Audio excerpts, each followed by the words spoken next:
This video is to review solving one-step equations. The goal of this video is to learn to solve one-step equations for a variable. So linear equations are equivalent equations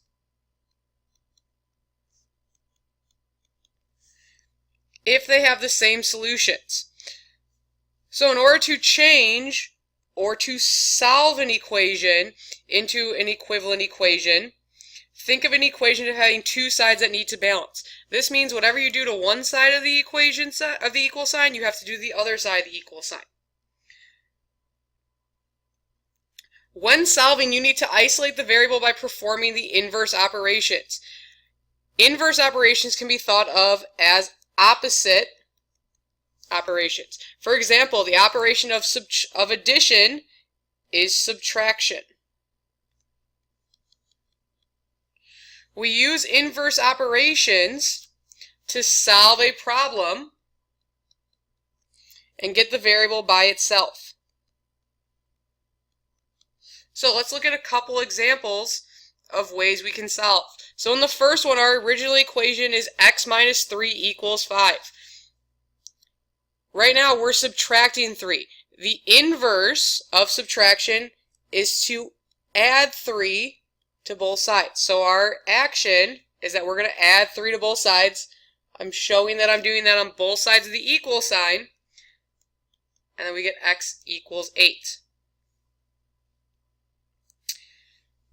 In the next one, x plus 7 equals negative 2. So on both sides of my equal sign, the opposite of addition is subtraction. So I'm going to subtract 7.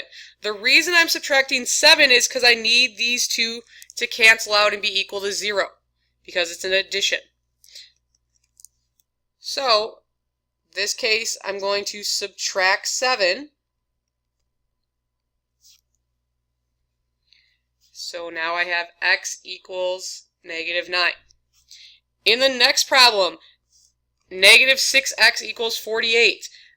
Right now this shows multiplication. The opposite of multiplication is to divide both sides by negative 6.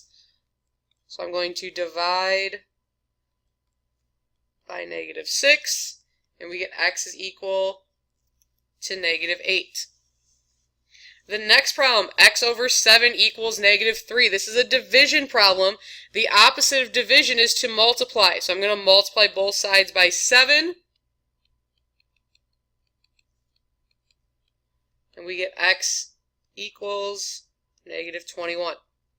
The last one is the trickiest. 3/4 x equals 12. Because 3/4 is a fraction, the inverse of multiplying by a fraction is to multiply by the reciprocal. So the reciprocal means that we are going to flip our fraction. So the numerator and the denominator switch spots. So here we're going to multiply by the reciprocal, which is 4/3. And we end up getting that x is equal to 16. Let's look at some practice problems. Number 1, we have x plus 7 equals 19. So I'm going to show my two sides of my equation. The inverse of adding 7 is to subtract 7 from both sides. So we get x equals 12. In number 2, 22 equals c minus parentheses negative 64. Here we have to be careful. Because there's two negatives in a row, that makes a plus sign. So this is really c plus 64. So then to solve for c, I'm going to subtract 64 from both sides. And I'm going to end up getting that c is equal to negative 42. Number 3, g minus 9 is equal to negative 12. The inverse of subtraction is addition. So we're going to add 9 to both sides. G equals negative 3. Number 4, negative 14 plus y equals 22. Now this one's a little bit tricky because it shows a plus sign here, but we don't care about that sign. We care about the sign in front of our number. So since 14 is negative, we have to add it to both sides in order to get it by itself. So y now is equal to 36. Number 5, 33 equals negative 3x. So this is multiplication. The opposite of multiplication is to divide. So we get x is equal to negative 11. Number 6, 4x equals 100. We're going to divide both sides by 4. X equals 25. Number 7, this one's a division problem where I have negative 5 on the bottom. So the opposite of division is to multiply. So we're going to multiply both sides by negative 5. We keep the negative sign because it was a negative number. So W is now equal to 155. Number 8, 2/3 P equals 4. So this is a fraction. In order to solve when there is a fraction, we're going to multiply by the reciprocal. So we flip our fraction, so it's now 3/2.